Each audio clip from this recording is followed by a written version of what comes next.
የዘንድሮ አዲሱ ዲቪ 27 ለምን ሊዘገይ ቻለ? ማለትም እስከዛሬ በነበሩት የዲቪ ፕሮግራሞች ማለትም በዲቪ 24፣ 25 እንዲሁም 26 እና ከዛ በፊት በነበሩት ዓመታት ዲቪ የሚሞላው በአርሊ ኦክቶበር ወይም ደግሞ በኦክቶበር የመጀመሪያዎቹ ሳምንታት ነበር። ነገር ግን የዘንድሮ ዲቪ 27 ሊዘገይ ይችላል ወይ ደግሞ እስካሁን ድረስ አልተጀመረም።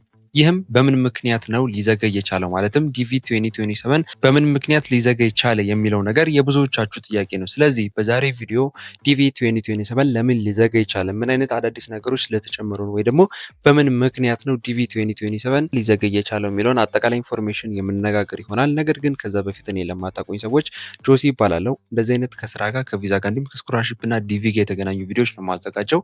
ስለዚህ እንደዚህ አይነት ቪዲዮዎች ማግኘት የምትፈልጉ ሰዎች ሁላችሁም ሰብስክራይብ አድርጋችሁ ቤተሰብ ሁኑ። ይሄኛው ሁለተኛው ቻናላችን ነው። ማለትም በትልቁ ከ60 ሺህ በላይ ሰብስክራይበር ባለው በኢንፎ ዊዝ ጆሲ ያመለጣችሁ ሰዎች በዚህኛው ከዜሮ ጀምረን ማለትም በራሳችሁ ዘመድና ገንዘብ ለማግኘት ለሚቸግራችሁ ሰዎች በራሳችሁ ፕሮሰስ አድርጋችሁ ቪዛ የምታገኙበት ኤምባሲ ገብታችሁ የሚያስፈልገው ነገር የምታሟሉበትን መረጃ የምንሰጥበት ቻናል ስለሆነ ሁላችሁም ሰብስክራይብ አድርጋችሁ ቤተሰብ መሆናችሁ እንዳትረሱ። እንዲሁም ቪዲዮ ከመጀመሩ በፊት ሁላችሁም ላይክ ያደረጋችሁ መጀመራችሁ እንዳትረሱ። ወደ ጉዳያችን እንግባ። የዚህን የዌብሳይቱን ሊንክ ዲስክሪፕሽን ቦክስ ውስጥ ወይም የኮሜንት መጀመሪያ ላይ ያስቀምጥላችኋለሁ። ያስቀምጥኩላችሁ ሊንክ ተጠቅማችሁ ስትመጡ ዌብሳይቱ ልክ በዚህ በምትመለከቱት መልኩ ነው የሚከፍትላችሁ። የዚህ ሰዓት ማድረግ የሚጠበቅባችሁ እዚህ ጋር እንደምትመለከቱት ዋይ ኢዝ ዘ ዲቪ ሎተሪ 2027 ፕሮግራም ሌት ይላል ወይ ደግሞ ዲቪ 2027 ለምን ሌት ሊሆን ቻለ? ከሚጀመርበት ቀን እስከዛሬ ከተለመደው ከሚጀመርበት ከኦክቶበር አርሊ ለምን ሊዘገይ ቻለ?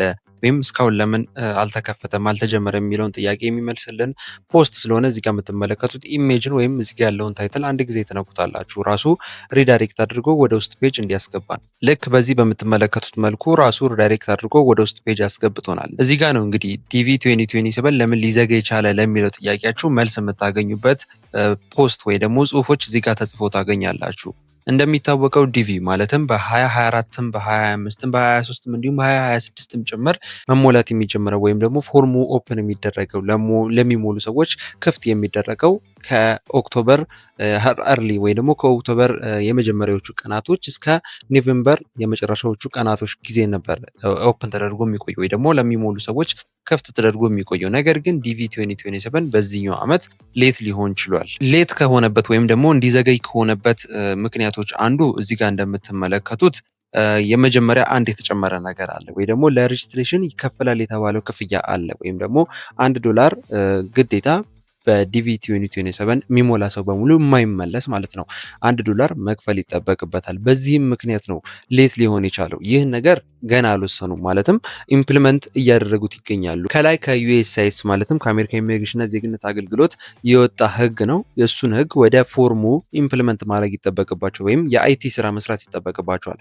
በዚህም ምክንያት ወደ ፎርሙ በሚያካትቱበት ጊዜ ሊዘገዩ ችለዋል ማለት ነው። ከዚህ ጋርም ተያይዞ ደግሞ የክፍያው መንገድ ለዓለም ህዝብ አንድ አይነት መሆን መቻል ይጠበቅበታል ወይ ደግሞ ለሁሉም ሀገር ሊመቻቸው ይገባል። ለምሳሌ ኢትዮጵያ ለሚገኙ አፍሪካ ለሚገኙ ሰዎች የክፍያ መንገዶችን ማግኘት እጅግ ከባድ ነው ወይ ደግሞ ይሄ ኢንተርናሽናል የሚባሉ ካርዶችን ማግኘት እጅግ ከባድ ነው። ስለዚህ እንደዚህ ለሁሉም ሀገር ማለትም አፍሪካም ሊሆን ይችላል፣ ኢሮፕም ሊሆን ይችላል፣ የትኛውም ዓለም ላይ ላለ ሰው የሚቀልና የሚመች በቀላሉ ሊከፍለው የሚችል ክፍያ መንገድ ማመቻቸት መቻል ይጠበቅባቸዋል። በዚህም ምክንያት ነው እሱን ኢምፕሊመንት እያደረጉ ስለሆነ ነው ዲቪ 2027 አንዱ ሊዘገይ የቻለበት ምክንያት እንደነገርኳችሁ ለሬጅስትሬሽን ፊ የሚከፈለው ክፍያ እንዲሁም ደግሞ እሱን ክፍያ እንዴት ለዓለም ህዝብ ቀላል ማድረግ እንችላለን የሚለውን ኢምፕሊመንት በማድረግ ነው ሊቆዩ የቻሉት። እዚህ ጋር ሁለተኛም ላይ ቅድም እንደነገርኳችሁ ቴክኒካል እና ሲስተም ኢምፕሊሜንቴሽን ኢሹ ገጥሟቸው እንደሆነ ማለትም የአይቲ ችግር ገጥሟቸው እንደሆነ የግሎባል ፔመንት ሜትድ እያመቻቹ ስለሆነ ወይ ደግሞ ለዓለም ህዝብ የሚመች አይነት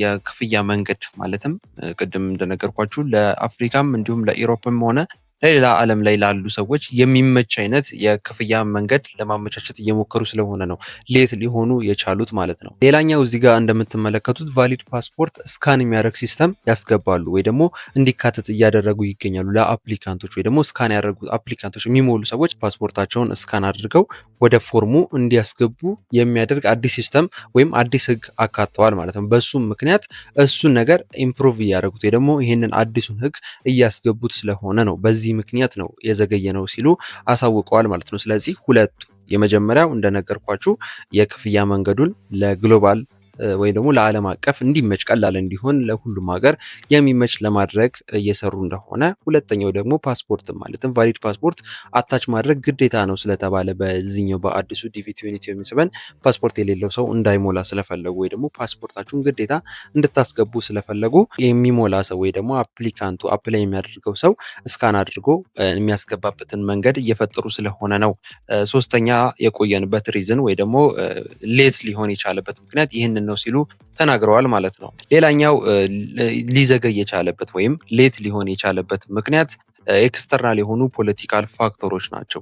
ይህ ማለት በዩኤስሲአይኤስ እና በአሜሪካ መንግስት ማለትም ዩኤስሲአይኤስ ማለት የአሜሪካ ኢሚግሬሽንና ዜግነት አገልግሎት የምንለው እና የአሜሪካ መንግስት ይህን ነገር ኮንትሮል ያደርገዋል ወይ ደግሞ ዲቪ 2027ን ሆነ ማንኛውም አጠቃላይ ዲቪ የምንለውን ፕሮግራም ዩኤስሲአይኤስ እና የአሜሪካ መንግስት ኮንትሮል የሚያደርጉት ነገር ነው። ስለዚህ እነሱ ሲስማሙ የአሜሪካ ዜግነትና አገልግሎት የሚባለው ተቋምና የፕራይም ሚኒስተር ኦፊስ የሚያወጣቸውን ህጎች አንድ ማድረግና መስማማትና የሆነ ነገር ላይ የሆነ ውሳኔ ላይ መድረስ መቻል ይጠበቅባቸዋል። ስለዚህ በዚህም ምክንያት ነው አንዱ ሊዘገይ የቻለበት ምክንያት እንጂ ቀርቶ ወይ ደግሞ ተሰርዞ አይነት ነገር ወይም ሌላ አይነት ሀሳብ አስቦ ሊሆን አይችልም ወይ ደግሞ እንዳልሆነ እየገለጹ ይገኛሉ። ስለዚህ አንዱ ሌት ከሆነበት ምክንያቶች ማለትም አራተኛ ላይ የተቀመጠው ሌት የሆነበት ወይም ሊዘገይ የቻለበት ምክንያቶች የፖለቲካል ፋክተሮች ናቸው ወይም ኤክስተርናል ፖለቲካል ፋክተሮች ናቸው ማለት ነው። ስለዚህ ዲቪ 2027ን የምትጠብቁ ሰዎች ወይም ለመሙላት ሬዲ የሆናችሁ እንሞላለን ወይም ለመሙላት ተዘጋጅታችሁ እየጠበቃችሁ ያላችሁ ሰዎች